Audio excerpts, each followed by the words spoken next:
Today, we're diving into the powerful story of Sherle, a woman who recognized signs in her life that just shouldn't be there.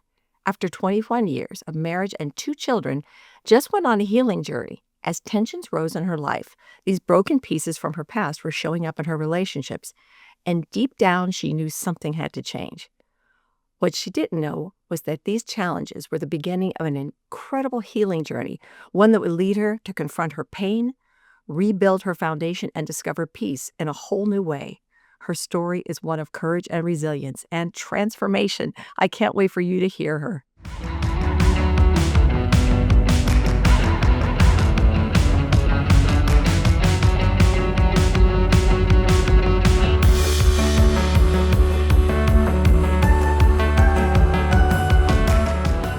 Welcome, Jess. It's so good to have you here today.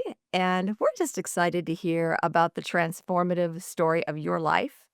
And just, a little bit about Jess. She is a communications expert and she's quite good at what she does. And I'll tell you more about that later on.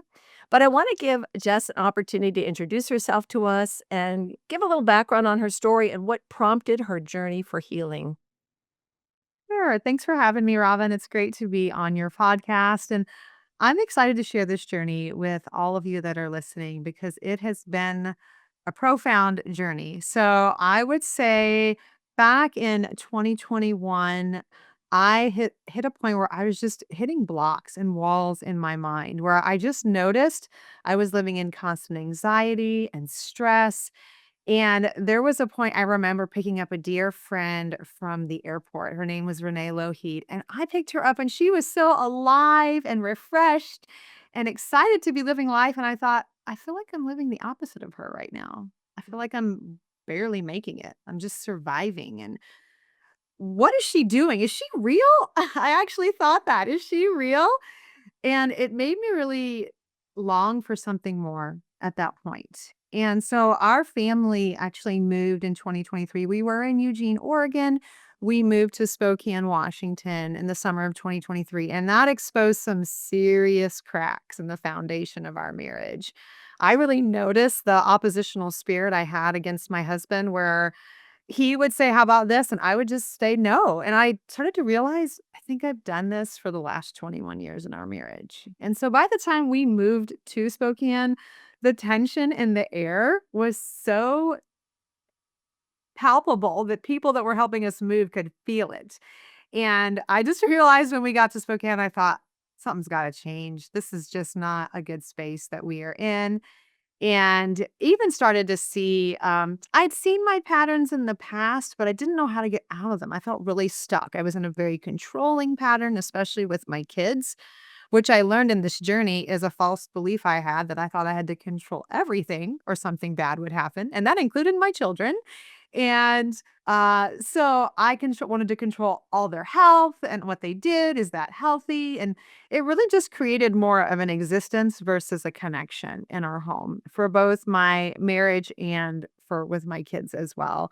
And so I just got to a point when we moved here, I thought something's got to give. And I wanted to start a communication coaching business. We had used the program I'll talk about later for many years in our own marriage and to help other couples, but never done it as a business. But I thought, I know myself. I know when I get to hard spaces, I quit. And I don't know why I do, but I do. And I thought, as soon as this gets hard, I'm going to quit again, aren't I? And I was talking again at a later point to Renee Lougheed, and she made a really good point. She said, a lot of times people have these grand dreams, but if they don't do the internal work, they'll get crushed under the dreams. And I knew she was right. And I knew something had to change. And so that's kind of the place where I started. And I said, we got to do something different now. And so, yeah, that was the start of my journey, was really the awareness of I don't want to live like this anymore in survival mode. Survival mode. Let's see. How many of us can relate to that term? I feel like so much of life sometimes feels like that. But I love just that you didn't just listen to that you actually did something with it, because a lot of times we don't have solutions. We don't know what to do. We're like, "Where do I even start?" I mean, I remember feeling that way so many times, like, "Where do I go? What is the answer to these broken parts?" And so how did you figure out where to take that next step on your journey? Like, what did something come into your life, or did you step into something that was offered? Like, how did that look?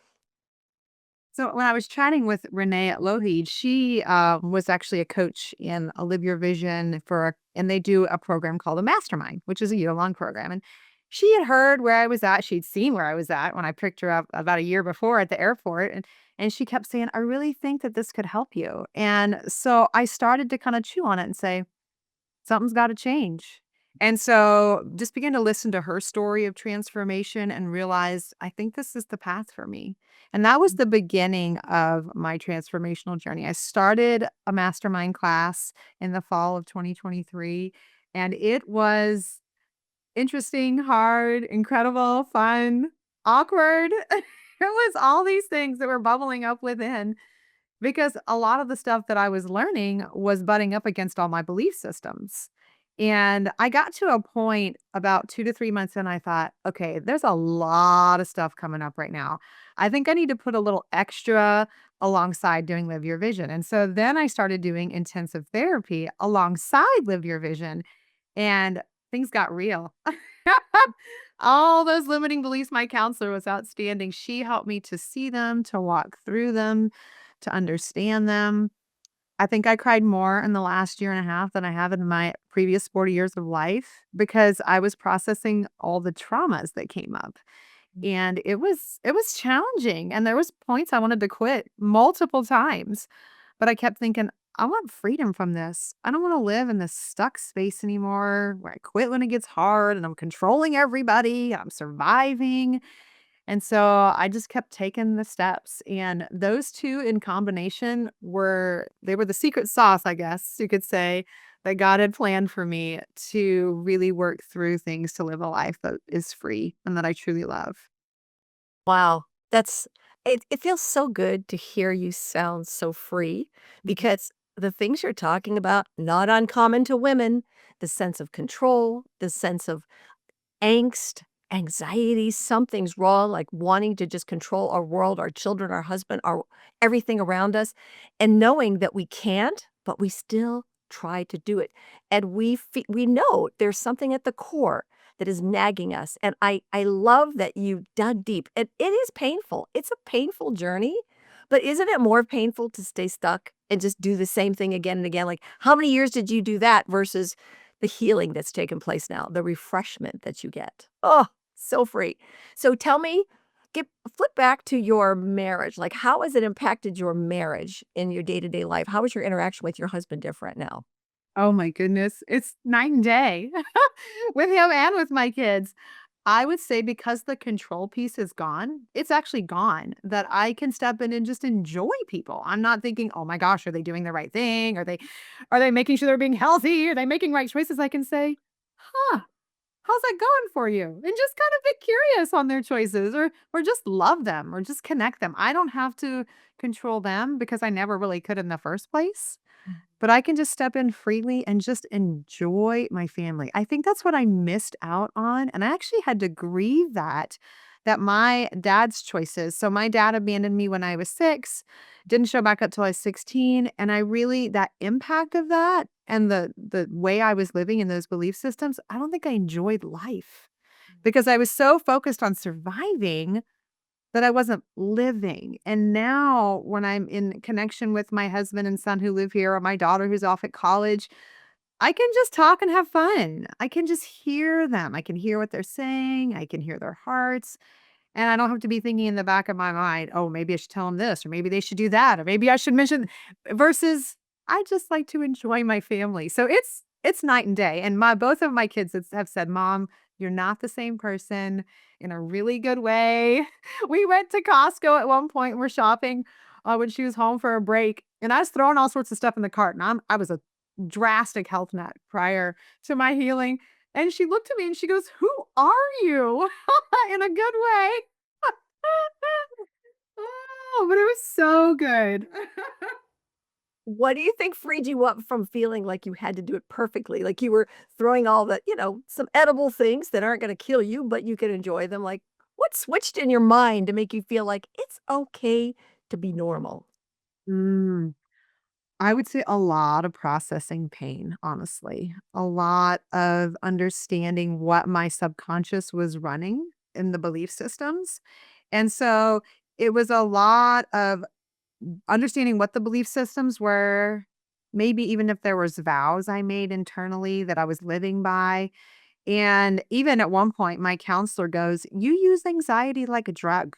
I want you to stop using and I want you to see what happens." And I thought, "Oh my goodness, it is my drug of choice, and I don't wanna use it anymore." And that was a very interesting experience where she actually told me, "When you stop using it, it's gonna be like you're going off of drugs. You're gonna potentially get, cold sweats. You could have a ton of shakes. You could not sleep." And the first 2 weeks I really tried not to use anxiety, she was right. I was a hot mess for 2 weeks. And it still pops up because I let it run the show for so long. But now I can say, "I see you, anxiety, but we don't need to play today." But it was just a lot of processing, a lot of surrendering, a lot of just letting God lead, so that I realizing I didn't have to control anymore. Because when I was little, I had to control everything because, I had all that trauma from my dad leaving. What made you feel safe to let go of those things? Wow. I would say being in the mastermind group, it's a very grace-based community. So I was able to go and just be me and not worry if I was going to be judged or accepted or loved. And that's huge. Finding a grace-based community is huge. And then I think also my counselor established a super safe space. So I think both were very safe. And I don't think I'd felt that consistently over a long period of time where I wasn't sure if I was gonna make someone mad or tip someone off or, say the wrong thing because I was always afraid. And I felt like I could say the wrong thing in both spaces and just be myself. And it gave me freedom to start to step in without fear. Oh, I love the sound. That's music to my ears, and I'm sure it is to many people. What about your husband? Like, what is your interaction like with him now? Like, what kinda dialogue did you have before versus now with him? I'll give you an example of the opposition. So Okay. before the move from in what we did from Eugene, Oregon, all his ideas, I would shoot him down. "No, it's not gonna work. It's a bad idea." I didn't even realize I was doing it. And then this last move, so we moved again, second time once we got to Spokane to a different house, and he would put up ideas and I'd say, "That's a great idea. We should try that." Or if I would feel a little bit of resistance, I'll be like, "Don't say it.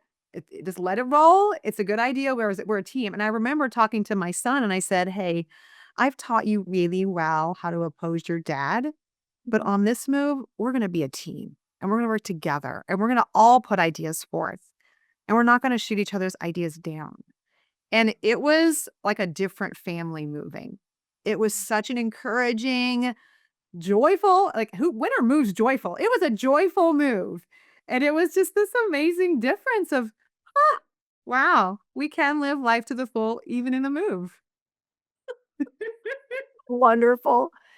This is very common family dynamics, and we do struggle with the control of wanting to why do you think you wanted to win every battle with your husband? What was in your mind and you felt like, "No, I either had to be right or I had to shoot down his idea." What was the win? What was the high for you in that and winning that battle? Mm. I think it's because I didn't have a very good view of men, honestly, growing up because of the experience with my dad, and so I thought as a woman, I always subconsciously, I think this is the belief, "I have a better idea. Your idea is not good. I'm gonna show you my idea is better." And so that kind of just ran the show, and learning my husband actually is an incredible planner, and I missed it. I look back now and I'm like, "Oh, I missed a lot of the times when he had really great plans and ideas." And so I realized that subconscious was running the show, but it doesn't run it anymore now. So he's got some really great stuff in there. I really enjoy hearing it now. What has he said about you since this transformation has taken place? Oh, he notices. He'll notice in different experiences when I'm interacting with other people, he'll comment on it. He's like, "Hey, I noticed that you did this. You wouldn't have done that in the past," or in a good way. Or, "Hey, I noticed that interaction you had. That was really great." Or, "I noticed how you really loved up on that person." Or, "I noticed that you're really trying to take care of me. I'm noticing." Like, he notices how I'm stepping into life more differently in a much better way. And even with the kids, yeah, he notices. Wow. I mean, he didn't just go, "Phew, she changed." He's like, he's giving you acknowledgement for it, which, could be kinda hard because for many years, you were chopping him down, right? So now all of a sudden, you are accepting and loving and generous, and Mm. wow, he probably feels like he can breathe too. That's amazing. And 21 years of marriage? Yeah. Wow. I mean, can you imagine the expectancy of your marriage now versus before? Like, I think sometimes in marriage conflicts, when we do have oppositional issues or we have broken parts and we don't connect, that this takes our marriage down like one piece at a time, right?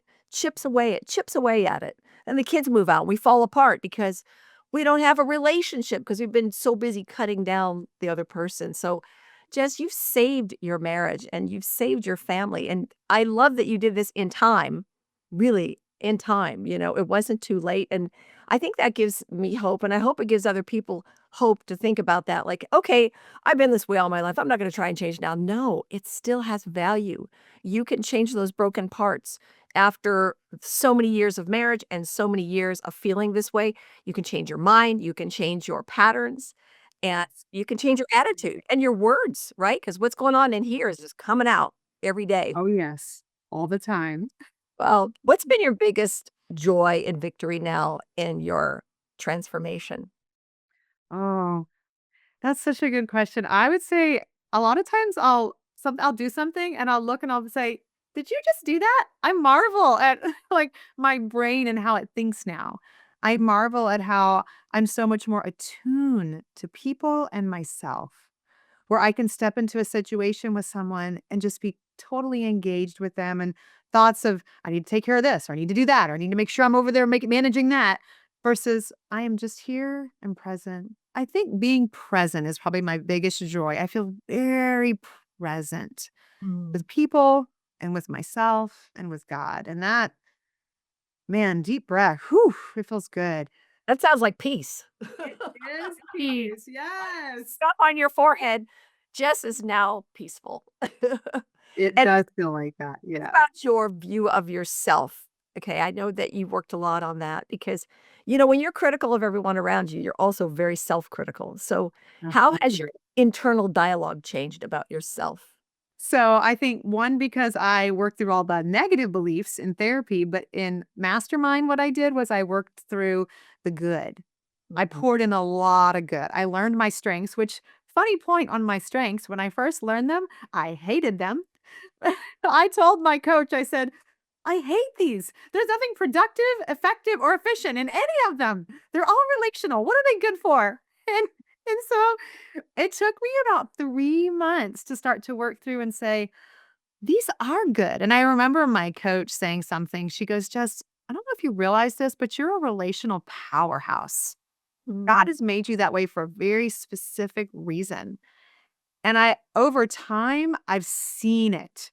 And now I marvel at, oh my goodness, these gifts are exactly what I do need to share with the world all that God has placed in me. And I live in my values now.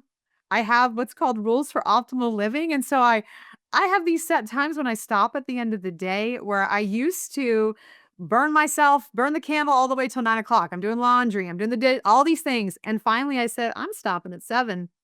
I'm just gonna have some downtime from my brain." And I had felt for about 2 years I was supposed to do that prior to all this work, and I just kind of ignored that little nudge from God. "Oh, I'm fine, I'm fine." And then when I started all this work, I thought, "Oh, I gotta start letting my brain have some rest time so I can process because there's a whole bunch of stuff coming out."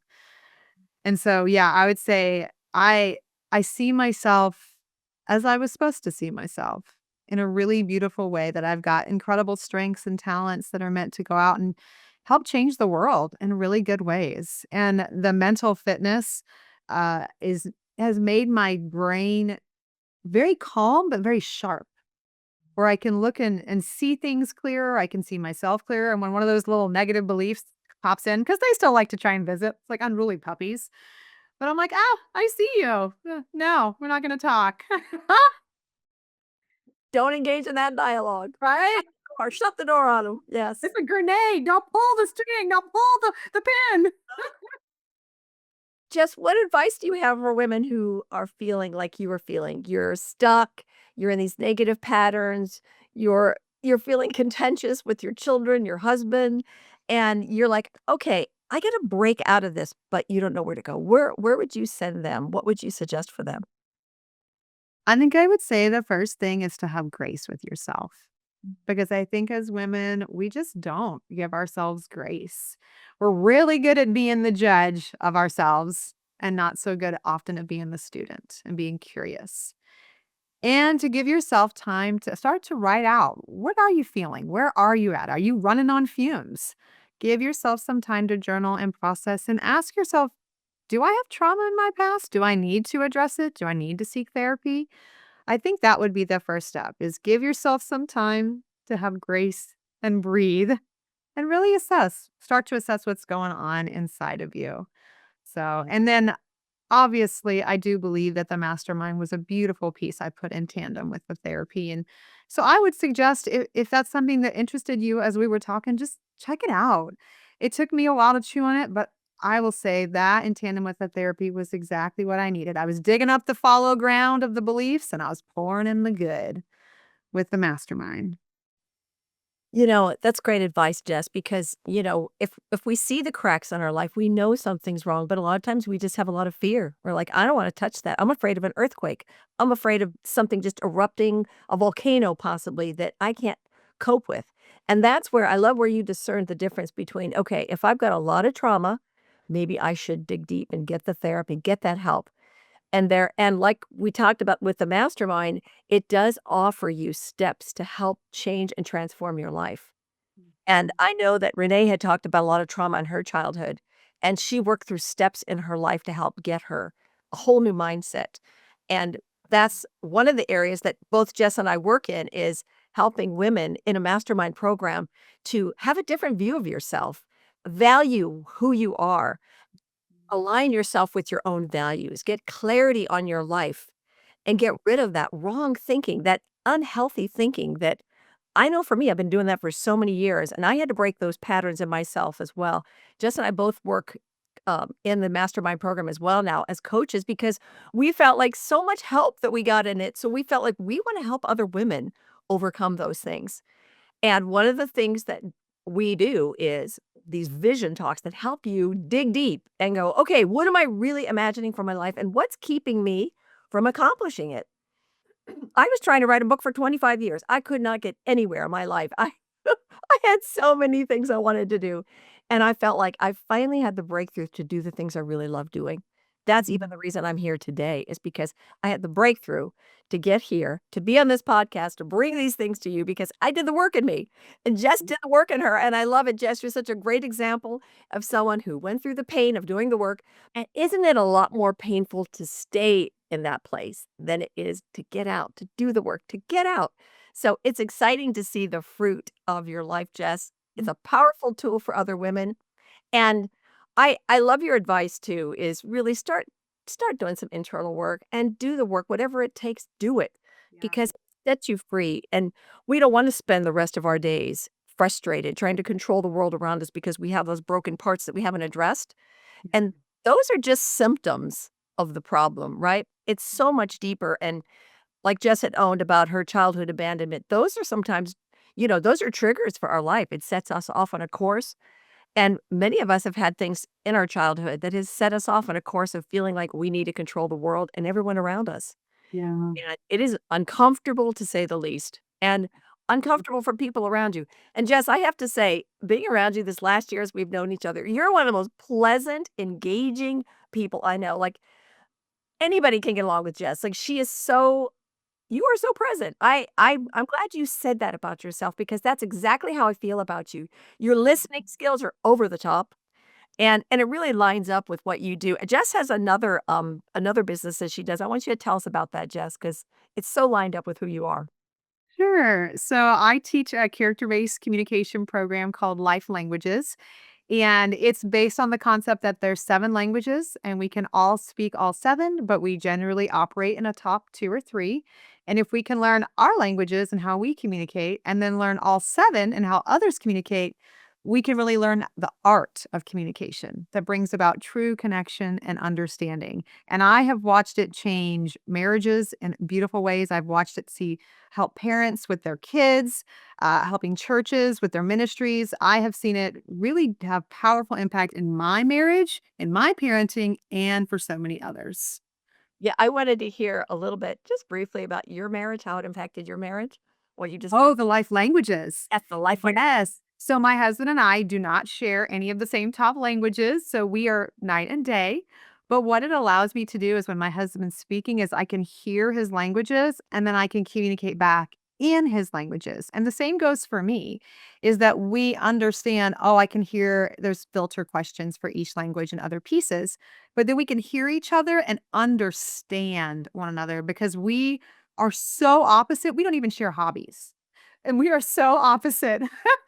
But the fact that now I can say, "Oh, I can just hear your languages, and I know how I can communicate back to meet your needs and reinforce what you're asking me, and not necessarily try and do it in my language, which will just be banging my head against a wall." So it's very helpful. And for my kids, my son's wired similarly to me, but my daughter has a language I don't speak in her top ones, and it's really helpful for me because that language that she speaks can be a little bit bold and strong, and sometimes in the past, before I understood it, it would be off-putting, and now I go, "Oh, she's just speaking in that language, and I can hear it now." So it just creates understanding, and it takes away judgment, because if I understand that's their languages, there's no room that I need to judge because it's just a different language than the one I'm speaking in, and I can learn it. So it's powerful. that is really what a great example. I mean, to get along better with your children, to be able to communicate with your husband after all these years, really speak his language and hear him, that's so valuable. It I is. I love everything you've done, Jess. You've done some great work, and I would love you to leave with us some contact information on where we can get in touch with the work that you do. So if you want to reach my website, it's just my name, jessicashirley.com. And then my direct email is coach@jessicashirley.com. So either space, you'll be able to contact and reach out to me. And I would love to help you, whether it's with specifically the communication system or if it's with a vision session for Live Your Vision. Either way, would love to help you out. Jess, thank you so much. It's been so refreshing to see a woman transformed at this stage of her life after being married for this period of time and being so bound up in self and pain and the past to set free from all of those things to be the woman you are now. I didn't know you before, but I'm so excited to know you now because when you talk about the old Jess, I'm like, I don't see her. I love who you are today. Yay! Powerful testimony of God and tools and digging deep and doing the work to make the changes to make your life better. And as a result, you make the lives of others better. I feel so free, Robin. So free. It And I love it. any any final words for the audience today? Anything else you'd like to say? I would just say one last thought that popped in my brain is that if you do start the process of uncovering all that you have inside that's got you stuck, don't stop. Don't quit. Because the stats say about 85% of people over time will quit. They'll hit those blocks. But as Robin said, the pain of staying in it is worse than the pain of going through it to get to freedom. So my encouragement to you is start and don't give up. Just keep pushing forward. You will get to the other side. And there is freedom that is pretty amazing on the other side. And it's so true, even if it feels like a fire hose. Right. Yes, and it will. It I will. And and I have to say, honestly, the mastermind program gives you the support that you need to work through and to realign yourself with your new vision of yourself and your values, and that supportive community that can really help you sustain your transformation and feel supported through it. So thank you, Jess. It's been a pleasure to have you. And thank you for Oh, being here today. If you have any questions, please put them in the chat. I would love to hear from you. If you have questions for Jess, go ahead and put them in the chat. And I'd really like to know if you feel stuck, what do you feel stuck about? Let's hear from you. What areas are bothering you? And we'll be glad to address them in the chat. So thank you for coming today and have a wonderful day.